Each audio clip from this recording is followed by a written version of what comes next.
नमस्कार दर्शकों, आप सभी का बहुत बहुत स्वागत है हमारे बेहद ही विशेष कार्यक्रम वैदिक गुरु में। और मैं हूं आपके साथ उपिंदर कौर। दर्शकों, आज इस कार्यक्रम के माध्यम से आपको बताया जाएगा कि किस तरीके से आपकी हाथ की रेखाएं आपके जीवन का पूर्ण ब्यौरा बतलाती है। आपकी हाथ की रेखाएं किस तरीके से आपके आने वाली समस्याओं के बारे में भी संकेत देती है और जीवन में किस तरीके से आपकी परेशानियां दूर हो सकती है उसके बारे में भी बताती है। कैसे हम अपनी लाइफ के बारे में हस्तरेखाओं के माध्यम से जान सकते हैं, बहुत विशेष जानकारी आज इस कार्यक्रम के माध्यम से आपको दी जाएगी। तो कार्यक्रम बहुत ही ध्यानपूर्वक देखिएगा। और यह समस्त जानकारी देने के लिए हमारे साथ स्टूडियो में उपस्थित हुए हैं हमारे बेहद ही खास मेहमान। जी हाँ, हम बात कर रहे हैं पामिस्ट विजय जोशी जी की। तो आइए सबसे पहले उनका स्वागत करें। नमस्कार सर, बहुत बहुत स्वागत है आपका। नमस्कार, धन्यवाद आप सबका। सर, जैसा कि आप एक पामिस्ट है तो ऐसे में हस्तरेखाओं के बारे में मैं आपसे बहुत सारी जिज्ञासाओं का समाधान चाहूँगी, लेकिन उससे पहले मैं आपसे यह जानना चाहूँगी कि आपने एक पामिस्ट बनने की कैसे सोची और जब ये विचार आपके मन में आया तो यह विद्या आपने कहाँ से प्राप्त की? मतलब मैं इसको बताना इस तरीके से चाहूँगा कि हो सकता है कि वो हस्तरेखा मेरे हाथों में हो, राइट, जिस रेखा से मेरे को समय पे ये विचार आया, इंट्यूशन आया। But to be very true, क्योंकि हम ब्राह्मण फैमिली से हैं और हमारा बैकग्राउंड ज्योतिष है, तो मैंने घर में इन चीज़ों को होते हुए देखा है। जहाँ पे हमारे घर में हमारे पिताजी, हमारे नाना, मैटरनल साइड से मामा लोग, ये सब लोगों की सेवा करते हैं, जहाँ पे काफ़ी लोग इनके पास आते हैं और ज्योतिष ज्ञान की सहायता से अपने जीवन को थोड़ा और अच्छा बनाने की कोशिश करते हैं। तो हमने घर के अंदर देखा है कि लोग वहाँ पे आते हैं अपनी कुंडली दिखाने, हाथ दिखाने और न्यूमरोलॉजिस्ट, इन सब चीज़ों के ऊपर। तो ये सब चीज़ें जेनेटिकली हमारे अंदर इम्बाइब होती चलेगी। हमें लगा कि इसमें और ज्ञान प्राप्त करना चाहिए, बट क्योंकि मॉडर्न एजुकेशन थी तो हम इंजीनियरिंग साथ में करी। इंजीनियरिंग के बाद जॉब शुरू हो गई। इन सब चीज़ों के बीच में कभी ये समय लगा नहीं कि हमें इस ज्ञान को प्राप्त करना चाहिए। बट जैसे ये समय बीता, हमें लगा कि नहीं यार, ये ज्ञान तो हमारा एक अच्छा ज्ञान है, तो इसके लिए एक फॉर्मल स्टडी, एक फॉर्मल प्रोसेस, एक स्टैंडर्ड तरीका होना चाहिए सीखने के लिए।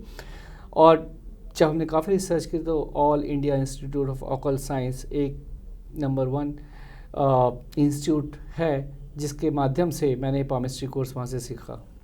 बिल्कुल, आपके इस सफ़र को जानकर हमें बेहद ही खुशी हुई कि किस तरीके से आपने एक पामिस्ट बनने की सोची और आपने यह सफ़र तय किया और आप all India institute of occult science Delhi से कैसे जुड़े। बहुत अच्छा लगा आपके बारे में जानकर। लेकिन दर्शकों, अब मैं आपसे एक बात कहना चाहूँगी कि यदि आपका भी ऑकल्ट में इंटरेस्ट है, आप भी ज्योतिष शास्त्र में रुचि रखते हैं और यह विद्या आप प्राप्त करना चाहते हैं, तो ऐसे में all India institute of occult science Delhi से आप भी जुड़ सकते हैं। कैसे आप इस इंस्टीट्यूट से जुड़ सकते हैं, उसके लिए डिटेल्स लगातार आपकी टीवी स्क्रीन पर दिखाई जा रही है। चलिए इसी के साथ कार्यक्रम में आगे बढ़ते हैं और अपने विषय पर चर्चा करते हैं। यहाँ पर सर, जैसे कि आप एक पामिस्ट हैं, तो ऐसे में सबसे पहला सवाल तो मैं आपसे यही लेना चाहूँगी कि हस्त ज्योतिष यानी कि पामिस्ट की हम बात करें, पामिस्ट्री की यदि हम बात करें, तो ये है क्या है, इसके बारे में जानना चाहेंगे। जरूर, क्योंकि ये जिज्ञासा मेरे अंदर भी थी, राइट। ऑकल्ट के अंदर अगर आप जाते हैं तो ऑकल्ट में काफ़ी तरह की एजुकेशंस है और काफ़ी तरह के कोर्सेज हमारे पास, जिस तरह से एस्ट्रोलॉजी है, राइट, पामिस्ट्री है, न्यूमरोलॉजी है, टैरो कार्ड रीडिंग्स हैं, काफ़ी तरह की हैं। लेकिन पामिस्ट्री एक ऐसा ज्ञान है जो अगर मैं बोलूँ तो ऑफ कोर्स सारी एस्ट्रोलॉजी वेदों से उठ के आई है, तो पामिस्ट्री भी हमारा वेदों से उठ के आया है, जिसको हम सामुद्रिक ज्ञान के नाम से जानते हैं। इस सामुद्रिक ज्ञान के अंदर काफ़ी तरह के ज्ञान है, काफ़ी तरह की नॉलेज बांटी गई है और दी गई हैं हमारे ऋषियों ने। जिस तरह से एक ज्ञान है अंग ज्ञान, दूसरा लक्षण, स्वर, अंतरिक्ष, तो इस तरह से काफ़ी चीज़ें इस ज्ञान में डाली गई हैं। पामिस्ट्री जो है अंग ज्ञान के अंदर आता है। अंग ज्ञान में भी काफ़ी तरह की रीडिंग आपने सुनी होंगी आज की डेट में। फेस रीडिंग है, हैंड रीडिंग्स हैं, फीट रीडिंग्स हैं, राइट, बॉडी रीडिंग्स हैं। सो हमारे वेदों में और हमारे उपनिषदों में ऋषियों ने इस पर काफ़ी रिसर्च करी और इन सब चीज़ों को बाहर लेके आए। अंग ज्ञान में उन्होंने हस्त ज्ञान, हस्त ज्योति, जिसको हम पामिस्ट्री बोलते हैं, इसको नंबर 1 पे रखा, क्योंकि मनुष्य की मेहनत के हिसाब से और मनुष्य जिस तरह से अपने कर्म करता है, उसकी सीधी रेखाएं आपको उसके हाथों में दिखती हैं, जिसको हम पढ़ के बता सकते हैं कि उस मनुष्य का और उस मनुष्य की प्रकृति कैसी है, उसका स्वभाव कैसा है, उसका भविष्य क्या हो सकता है। आज की डेट में अगर हम मॉडर्न साइंस की बात करें तो हम कॉरपोरेट वर्ल्ड में एक डिस्क प्रोफाइलिंग समझते हैं, जहाँ पे HR हो गया और जहाँ पे कंपनी होगी समझना चाहते हैं कि ये जो व्यक्ति हमें ज्वाइन कर रहा है, व्यक्ति काम करने आ रहा है, उसका डिस्क प्रोफाइल क्या है, उसकी डिटर्मिनेशन क्या है, उसके बाकी फैक्टर्स क्या हैं, उसके सिंपैथाइजर फैक्टर क्या हैं। अगर मैं इसको अपने वेद से जोड़ूं तो ये हाथ हैं जो आपके जो मनुष्य का ट्रेड्स बताते हैं। तो हस्त ज्योतिष बेसिकली आपके ट्रेड्स, आपका फ्यूचर और आपके करंट चीज़ को प्रेडिक्ट करने में बहुत काम आता है। बिल्कुल सर, लेकिन एक सवाल मन में यह उत्पन्न हुआ, जैसे कि आपने बोला कि आपकी फैमिली में भी सभी जो है एस्ट्रोलॉजी से बिलोंग करते हैं, तो ऐसे में हस्त ज्योतिष की यदि हम बात करें तो यह बाकी एस्ट्रोलॉजी से कैसे अलग है? क्योंकि हम एस्ट्रोलॉजी में जब बात करते हैं तो वैदिक एस्ट्रोलॉजर भी होते हैं, टैरो कार्ड रीडर भी होते हैं, जैसे आपने कहा फेस रीडर भी होते हैं, पामिस्ट भी होते हैं और अन्य प्रकार की विद्याएं और भी है। तो हस्त रेखाओं की यदि हम बात करें, पामिस्ट्री की यदि हम बात करें, तो यह बाकी विद्याओं से कैसे अलग है? आपका बहुत ही अच्छा प्रश्न है, क्योंकि ये प्रश्न ना आप जब ऑकल्ट की फील्ड में उतरते हैं, राइट, तो ये आपके लिए सबसे क्रिटिकल हो जाता है कि आप उस फील्ड को आइडेंटिफाई करें जो आपको आपके पैशन की तरफ लेके जाए। तो आपका पैशन है कि मुझे लोगों की सेवा करनी है, इस तरह से सेवा करनी है कि मैं एटलीस्ट उनके भविष्य का पोटेंशियल, उसके भविष्य में क्या हो सकता है, कुछ उस तरह से बता सकूं ताकि वो उस इवेंट की इंटेंसिटी को रोक सके, राइट। फॉर एग्जांपल, आपको अगर पता चल जाए कि आफ्टर 40 ईयर ऑफ एज और 40 से 42 की उम्र के बीच में मेरे साथ कुछ घटित हो सकता है, राइट, स्वास्थ्य रिलेटेड, तो आपको पता है मेरे को इस एज पे अपने बॉडी चेकअप की तरफ ध्यान देना है, इस एज से मुझे ये चीज़ कंट्रोल करनी है। एंड देन क्या होगा, जो आपका इवेंट होने वाला होगा उसको आप रिड्यूस कर सकते हैं इंटेंसिटी को, बजाय अगर नहीं पता हो तो आप अचानक ही उस समझ आएगा। लेकिन इन सब चीज़ों के बीच में प्रश्न ये है कि हस्त ज्ञान और हस्त ज्योतिष सबसे अलग कैसे है। जब इसको हम सीखने जाते हैं तो आपके पास इतने सारे फील्ड हैं, एस्ट्रोलॉजी है, टैरो है, वास्तु है, इच्छा करती है कि क्या मैं सारा एक साथ सीख लूं, जो नहीं हो सकता है, बिल्कुल जो नहीं हो सकता है, राइट। तो उसमें प्रायोरिटाइज कराया जाता है कि पहले मैं क्या सीखूं जिससे मैं लोगों को जल्द से जल्द सेवा दे पाऊं। तो जब मैंने हम भारत में रह के, क्योंकि मैं भारत के बाहर ही भ्रमण करता हूं, तो मैंने देखा अदर देन इंडिया लोगों के पास इतना डेटा और इतना अपने बारे में अवेलेबल नहीं है कि वो हम बाकी एस्ट्रोलॉजी यूज़ कर सके। जिस तरह से आप उनसे उनके डेट ऑफ बर्थ या टाइम ऑफ बर्थ पूछेंगे उनको नहीं मिल पाएगा, प्लेस ऑफ बर्थ पूछेंगे नहीं मिल पाएगा, जो एक की फैक्टर बन जाते हैं बाकी ऑकल्ट फील्ड के लिए, है ना। अगर आप ज्योतिष में जाएं या अगर आप न्यूमरोलॉजी में जाएं तो वहाँ पे कहीं ना कहीं फैक्टर बड़े इंपॉर्टेंट हो जाते हैं। लेकिन हस्त ज्ञान एक ऐसा ज्ञान है, आप विश्व में कहीं भी चले जाएं, आपने उसका हाथ देखना है और आप उसके आगे और पीछे का उसको बता सकते हैं, सब कुछ बता सकते हैं। Right. मतलब कितना इजी है, इसमें हमें किसी डिटेल की नीड नहीं है। Correct. यानी कि हम में से, आपने बहुत अच्छी बात कही कि हम में से कई लोग ऐसे होते हैं जिनके पास अपनी पूर्ण डिटेल्स है ही नहीं, तो वो कैसे जाने अपने जीवन के बारे में। तो ऐसे में पामिस्ट के जरिए, मतलब पामिस्ट्री के जरिए वो अपने बारे में जान सकते हैं। बिल्कुल सही कहा आपने। अच्छा सर, यहाँ पर एक सवाल मैं करना चाहूँगी। मैंने अक्सर यह बात सुनी है, लेकिन इस बात को किसी ने कभी एक्सप्लेन नहीं किया। वो बात ये है कि हमने अक्सर यह बात सुनी है कि हमारे हाथों में जो है देवी देवताओं का वास होता है। इसके बारे में थोड़ा सा आपसे जानना चाहेंगे कि क्या सच में हमारे हाथों में देवी देवताओं का वास होता है, और अगर होता है तो कहाँ कहाँ? हाँ ज़रूर, क्योंकि जिस तरह से हमने स्टार्ट किया कि पामिस्ट्री और हस्त ज्योतिष जो है ये हमारे वेदों से उठ के आए हैं, उपनिषद से उठ के आए हैं और ऋषियों ने इसको बनाया है। तो प्रैक्टिकली उन्होंने ये बताया और लिखा कि हमारे जो हाथ हैं इन्हीं में सारे देवताओं का निवास है। तो जिस तरह से उन्होंने बताया, वो क्या बोलते हैं कि ये जो उंगलियां हैं, ये जो उंगलियां हैं, इनके बीच में जो डिवीज़न है, पर्व बने पड़े हैं, राइट, ये हमारी राशियां हैं, जो 12 राशियां होती हैं, मेष, वृष, मिथुन, कन्या, सिंह, कर्क, धनु, तुला, वृश्चिक, धनु, मकर, कुंभ, मीन, ये हमारी राशियां हो गई। इसी में हमारे वरुण, इंद्र, यम, कुबेर का वास होता है। अगर मैं इन रेखाओं की बात करूं तो ये रेखा को हमने बोला है, ये रेखा हमारी ब्रह्मा के समान मानी गई है। मात्र रेखा को हमने विष्णु बोला है और हृदय रेखा को हमने शिव और महेश बोला है। तो इस तरह से हमने सारे देवताओं को अपने हाथ में रखा और वेदों में लिखा गया है और बोला गया। इनफैक्ट हमारे पास एक जो श्लोक है जो हमारे घर में, और मैं चाहता हूँ कि दर्शकों आप लोगों के घर में जब सुबह आप उठें तो इस श्लोक का हमेशा अब इस श्लोक को हमेशा पढ़ें सुबह उठ के, दोनों हाथ को खोलें और दोनों हाथ को खोलते हुए भगवान का ध्यान करते हुए जरूर हाथ की तरफ देखें और आप इसको बोल सकते हैं, कराग्रे वस्ते लक्ष्मी, कर मध्य सरस्वती, कर मूले तो ब्रह्मो स्थितो, प्रभाते कर दर्शना। मतलब इन हाथों के स्टार्ट में लक्ष्मी बसती है, कराग्रे वस्ते लक्ष्मी, कर मध्य सरस्वती, बीच में सरस्वती का वास है और मूल में ब्रह्मा स्थित होते हैं, जिनका सुबह सुबह हमें दर्शन करना चाहिए। आपने बहुत अच्छे से सर हमें एक्सप्लेन किया कि हमारे हाथों में देवी देवताओं का वास होता है और किस जगह पर यानी किस स्थान पर किस देवी देवता का वास है, और साथ ही साथ आपने बहुत एक अच्छी टिप भी दी है हमें भी और हमारे दर्शकों भी। इसके साथ ही एक सवाल मन में आया है कि बहुत सारे ना मिथ्स होते हैं हैंड रीडिंग को लेकर। अक्सर ऐसा कहा जाता है कि हमें अपनी हाथ की रेखाएं दिखानी नहीं चाहिए किसी को, ऐसा होता है कि वो हमारे भाग्य को छीन लेता है। तो ऐसे में आपसे जानना चाहूँगी, क्या सच में ऐसा होता है कि हमें अपना हैंड किसी भी व्यक्ति को नहीं दिखाना चाहिए? मतलब इसमें भाग्य छीन लेता है का कोई रिलेशन है नहीं, ठीक है, क्योंकि भाग्य जो बनता है वो आपके पूर्व जन्म के कर्मों पे बनता है ना। आज के आपके कर्म आपका अगले जन्म का भाग्य निश्चित करते हैं। भगवत गीता में भगवान अर्जुन को, और ये बड़ा ही फेमस श्लोक है, बहुत ही आराम से समझाते हैं, जिसमें बोलते हैं कि आप कर्म करो, फल की चिंता मत करो। वो क्या बोल रहे हैं कि कर्म ही है आपके हाथ में, आपके हाथ में फल नहीं है। फल नहीं है मतलब आपका भाग्य आपके हाथ में नहीं है, वो तो प्री डिसाइडेड है, ठीक है। अब बात आ गई कि क्या हम हाथ बाकी सबको दिखाएं? हाथ दिखाने के फायदे और नुकसान। तो हाथ दिखाने के फायदे और नुकसान क्या हैं? अगर आपने हाथ दिखाया, ये बिल्कुल उसी तरह है कि आपने एक हाथ डॉक्टर को दिखाया और आपने एक हाथ झोला छाप डॉक्टर को दिखाया, तो वो किस तरह से आपको दवाई देगा, वही नुकसान आपको इस तरह हो सकता है। अगर वो पामिस्ट, एजुकेटेड, कंपैरेटिव और एक्सपीरियंस नहीं है, तो वो आपको जो इन्फॉर्मेशन देगा फ्यूचर की, उस पर आप कुछ जो एक्शन लोगे वो आपके भविष्य को खराब कर सकता है ना। बिल्कुल हो सकता है फ्यूचर में आपको बोले कि आप अपना धन को इस जगह इन्वेस्ट कर दो, जबकि एक्चुअली में नहीं करना था, तो आपने सेविंग्स निकाल के एक जगह पे लगा दी, राइट, और वो सेविंग्स वेस्ट हो गई और आगे इन्वेस्टमेंट का बेनिफिट नहीं हुआ।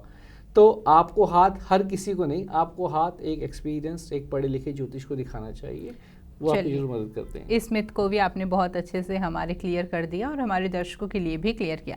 इसी के साथ साथ जब हम हैंड रीडिंग की बात कर रहे हैं, तो ऐसे में एक सवाल यह उठता है कि हाथ को किस किस तरीके से पढ़ा जाता है, क्या क्या तरीके हैं हाथ को देखने के? अगर मैं सही बोलूँ तो मतलब हाथ को जब आपने शब्द यूज़ किया देखने के, राइट, तो देखना भी अपने आप में एक रीडिंग है, ठीक है। मतलब हाथ में जो रेखाएं हैं ज़रूर वो एक चीज़ बताती हैं, बट जब हम ऑकल्ट साइंस और all India institute of occult science से कोर्स करते हैं, तो गुरु कश्यप ने जिस तरह से वो मटेरियल बनाया है, मतलब मुझे लगता है कि उस मटेरियल में इतना ज्ञान है कि आपको मार्केट से कुछ ढूंढने या ऑनलाइन कुछ करने की ज़रूरत नहीं पड़ती है।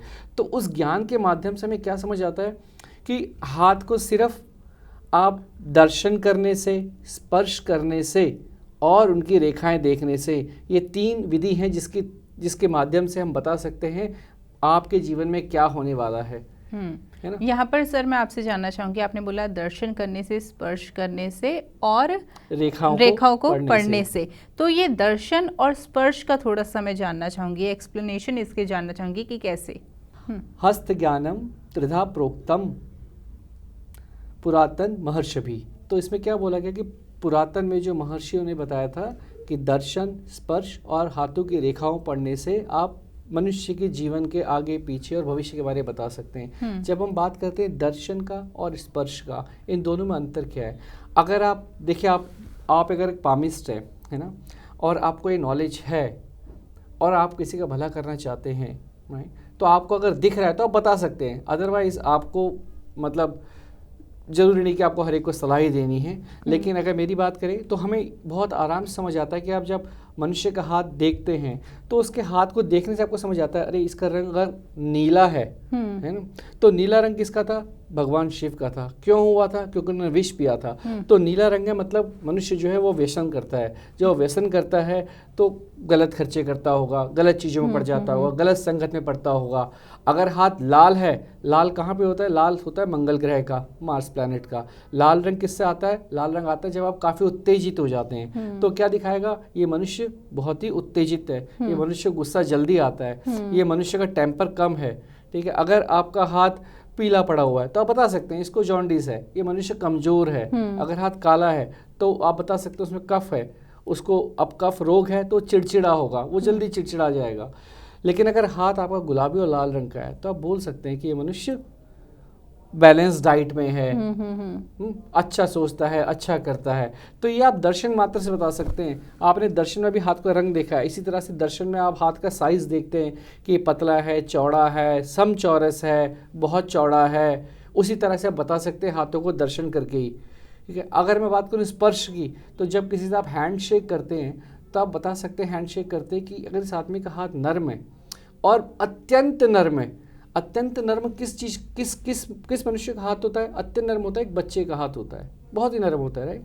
और वो जो बच्चा होता है वो एक निष्क्रिय होता है, मतलब वो अपनी क्रियाएं करता है लेकिन वो कर नहीं सकता जो मनुष्य करना चाहता है। बट अगर आपको हमारी एज में, बड़े एज में कोई ऐसा हाथ मिल जाए तो आप बोल सकते हो ये निष्क्रिय व्यक्ति है, ये आलसी व्यक्ति है, हाथ को टच करते ही, है ना। अगर व्यक्ति का हाथ सख्त है तो आप बता सकते हो कि ये व्यक्ति बहुत मेहनती है। अब मेहनती करते हो उसको आराम का टाइम ही नहीं मिलेगा। अत्यंत सख्त हो गया तो क्रिमिनल टाइप है। तो आप हाथों के स्पर्श और दर्शन से आप उसके ट्रेट्स बता सकते हैं कि मनुष्य कैसा है। यानी कि हाथ की रेखाएं सिर्फ हमारे बारे में नहीं बताती, हाथों का कलर, शेप, साइज, उनका वार्मनेस, कोल्डनेस, ये सब कुछ हमारे बारे में बताती है। हाँ। अच्छा सर, यहाँ पर एक सवाल आपसे करना चाहूँगी। जब हम अपना हाथ देखते हैं तो मुख्य रूप से जो हमें डार्क रेखाएं नजर आती है वो यहाँ पर 2 होती हैं, यहाँ से 2 जारी होती हैं।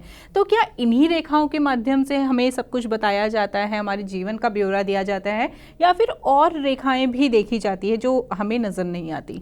हाँ, मतलब जिस तरह से मैंने बताया कि रेखा आपको हेल्प करता है बाकी चीज़ों को एक प्रॉपर रिजल्ट लाने में, है ना। आपने दर्शन से देखा, आपने टच करके पता कर लिया कि ये मनुष्य का ट्रेट कैसा है। अब आप उसके जब आगे के भविष्य के बारे में बता रहे हैं तो रेखा आपकी मदद कर रही है। जब हम बोलते हैं रेखा, जो 3 मोटी मोटी रेखाएं हैं, ठीक है, जो गाढ़ी रेखाएं आपके हाथ में दिखती हैं, राइट, इन रेखाओं को हम मेजर्स लाइन बोलते हैं। जिस तरह से ये हमारी लाइफ लाइन है, एक हमारी माइंड लाइन है, एक हमारी हर्ट लाइन, ये 3 तो मेन रेखाएं जो आपको दिखती हैं। कई में इन 3 रेखाओं में भी लोगों के पास एक रेखा नहीं होती या 2 रेखा नहीं होती, कहीं में कोई रेखा बहुत ही हल्की हो जाती है। लेकिन इसके अलावा हमारे पास इन्हीं हाथों में और भी रेखाएं होती हैं जिसको हम कहते हैं हमारी भाग्य रेखा है, हमारी स्वास्थ्य रेखा है, हमारी जर्नी, हमारी ट्रैवल लाइंस भी इन्हीं रेखाओं में हाथों में दिखती हैं कि हमारी ट्रैवल लाइन कौन सी होंगी। हमारी विवाह रेखा भी इन्हीं हाथों में दिखती है।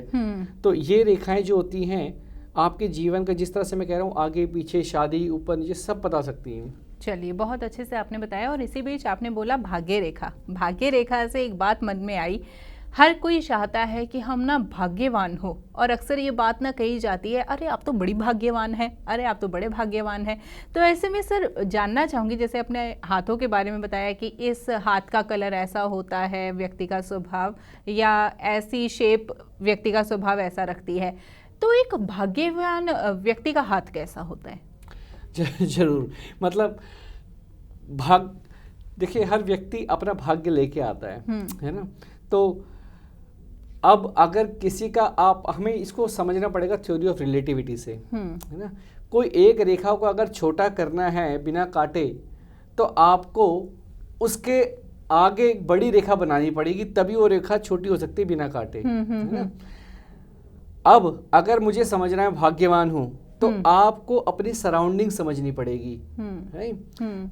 अगर सब अपने आप को किसी धनी व्यक्ति से कंपेयर करेंगे, किसी अंबानी व्यक्ति से कंपेयर करेंगे, तो हम सब गरीब हो जाएंगे। बिल्कुल। तो आपको भाग्यवान व्यक्ति को जो देखना है, आपको देखना है उसकी सराउंडिंग में क्या है।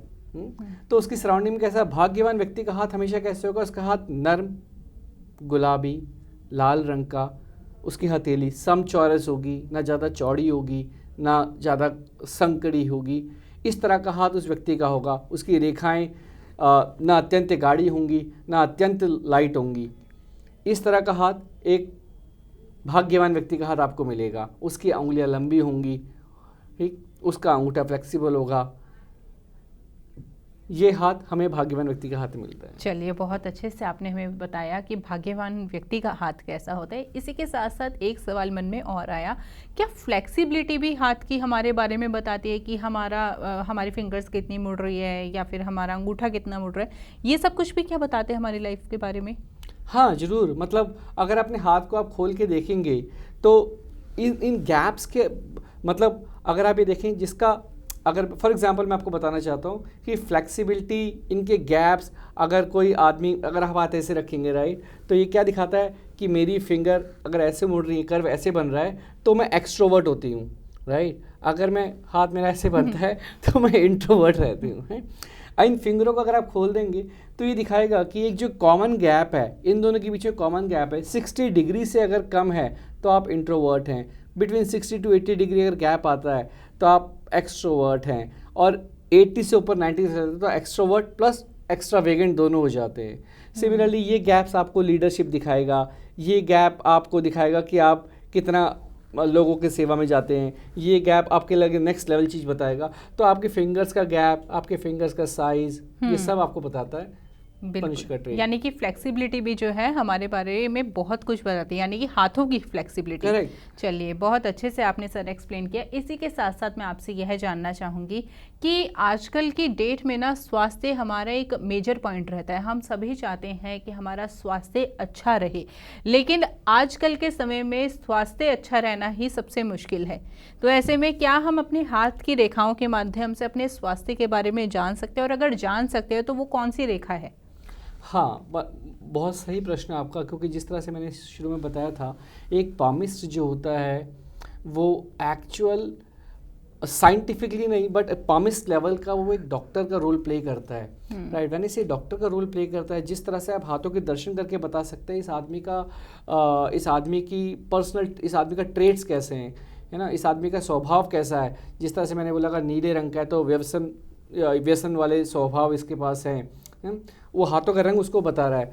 तो अगर मैं स्वास्थ्य के बारे में बोलूँ तो हमारे पास एक स्वास्थ्य रेखा होती है, स्वास्थ्य रेखा होती है जो हमारी हेल्थ लाइन बोलते हैं इसको, हमारे हाथ में दिखेगी आपको। वो हमारी कनिष्ठ फिंगर और पिंकी फिंगर, बेबी फिंगर, और आपकी नाड़ीबंध से स्टार्ट होते हुए ये आपकी पिंकी फिंगर और कनिष्ठा उंगली तक जाती है। अब ये जो स्वास्थ्य की रेखा है ये आपको बता रही है कि आपका स्वास्थ्य कैसा होगा, और जा कहाँ रही है, ये जा रही है बुध पर्वत पे। जो बुध पर्वत होता है छोटी उंगली के नीचे है, ये पर्वत आपको बताता है कि आपका कम्युनिकेशन स्किल, आपका इंटेलिजेंस लेवल कैसा है अब, और आपका स्वास्थ्य कैसा है। अब ये रेखा अगर बीच में कट रही है या छोटी हो जाती है या रुक जाती है या इसमें कोई द्वीप बन जाता है, तो वो आपको दिखाएगा इसमें आपके स्वास्थ्य में क्या क्या चैलेंजेस आएंगे। वो किस एज में आएंगे वो एक अलग कैलकुलेशन होती है। बिल्कुल, स्वास्थ्य के बारे में जान लिया। अब इसी के साथ एक सवाल यह करना चाहूँगी कि हमने अक्सर कुछ चिन्ह के बारे में भी सुना है कि हाथ में कुछ चिन्ह हमारे होते हैं जो हमारे बारे में बहुत कुछ बताते हैं। तो उन चिन्हों के बारे में हम जानना चाहेंगे, उन साइंस के बारे में जानना चाहेंगे कि वो कौन कौन से साइंस होते हैं और वो साइंस क्या कुछ बताते हैं। हाँ, मतलब हमारे हाथ में ना काफ़ी तरह के आपको चिन्ह मिल सकते हैं। जैसे आपको कहीं आपको मिलेंगे द्वीप बना होगा, छोटा सा आइलैंड बना होगा। कहीं पे क्या होता है, रेखाओं में चेन बन जाती हैं। कहीं पे क्या होगा, रेखाओं के बीच में स्टार बन के आ जाएगा। कहीं पे तिल बन के आ जाएंगे। कहीं पे रेखा ही कट जाएगी, उसमें कट मार्क आ जाएगा, है ना। तो बेसिकली हो क्या रहा है, जो रेखाएं हैं ये रेखाएं आपकी एक यात्रा है। अब इस यात्रा के बीच में जो अड़चन आ रही हैं वो ये साइन आपको दिखा रहे हैं, और किस उम्र में आ रही है वो एज आप कैलकुलेट कर सकते हो, ठीक है। लेकिन सबसे अच्छी बात क्या है कि अगर आपके रेखाओं के बीच में कहीं एक स्टार साइन या तारा साइन बन के आता है, तो स्टार जो होता है हमेशा ब्रिलियंट्स है राइट, लाइट का है। तो आपके भाग्य को उदय कर रहा है उस उम्र के, उस एज में, उस परिस्थिति में। बट अगर बोलो कि कट आ रहा है, जैसे चेन आपकी रेखाओं में चेन सी बनती आ रही है, तो चेन क्या दिखा रही है आपको कि आपकी रेखाएं और आपका जो भविष्य है वो उलझन में फंसता जाएगा, वो डिप्रेशन की तरफ लेके चला जाएगा। कट हो गया तो वहां पे कुछ अनहोनी होने की परिस्थिति बन सकती है। इस तरह से ये साइन बताते हैं। इसी के साथ साथ सर एक सवाल करना चाहूंगी, जैसे रेखाओं की बात कर रहे हैं तो क्या हमारे हाथ की रेखाएं हर दिन बदलती हैं? बिल्कुल बदलती हैं, ठीक है। वो नहीं बनती हैं, मिटती हैं। जिस तरह से मैं बोल रहा हूँ कि हाथ जो होते हैं हमारे कर्म का एक पहला अंग है ना, हमारे कर्मों के लिए एक पहला अंग है। तो जब हम इन हाथों से कर्म करते हैं, इन हाथों से हम जब काम करते हैं तो वो रेखाएं बनती भी हैं, मिटती भी हैं। आप आज से एक फ़ोटो ले लीजिए अपने हाथ की और उसको संभाल के रखिए। आप नॉर्मल रूटीन लाइफ जिए और डेली मॉर्निंग उठ के अपना कराग्रे वस्ते लक्ष्मी वाला मंत्र पढ़िए भगवान को याद करने के लिए। और आप देखिए, धीरे धीरे नोट करिएगा, हर क्वार्टर में आपकी कुछ ना कुछ लाइंस आ रही हैं या जा रही होंगी जो आपके भविष्य का नया उतार देंगी। चलिए, बहुत अच्छे से आपने इस बात को भी हमें एक्सप्लेन किया। इसी के साथ साथ कुछ नॉर्मल पॉइंट्स भी मैं लेना चाहूँगी जो अक्सर उठते हैं। ऐसे में हमेशा एक सवाल उठता है कि लड़कियों को अपना कौन सा हाथ दिखाना चाहिए, लड़कों को कौन सा हाथ दिखाना चाहिए, उसमें भी मैरिड लोगों को कौन सा हाथ दिखाना चाहिए, ये भी आपसे जानना चाहेंगे। तो मतलब इसके पीछे मैं कहूँगा, आप कहीं भी जाएंगे चैनल्स में आपको ना काफ़ी इस पे ज्ञान मिल जाएगा। और अगर मैं बोलूँ कि पुरुष को कौन सा हाथ दिखाना चाहिए, स्त्री को कौन सा हाथ दिखाना चाहिए, सिमिलरली कुछ कन्फ्यूजन ऐसी होती है कि हमारी आयु कितनी होगी, कितनी आयु हमें लेनी चाहिए, कितनी आयु नहीं होनी चाहिए। तो ये प्रश्न जो ऐसे ना इसमें भ्रांतियाँ रहती हैं। लेकिन अगर मैं आपको बताऊं कि पुरुष का हाथ या स्त्री का हाथ, इसमें पुरुष स्त्री का लॉजिक कंपैरेटिव कम रहता है।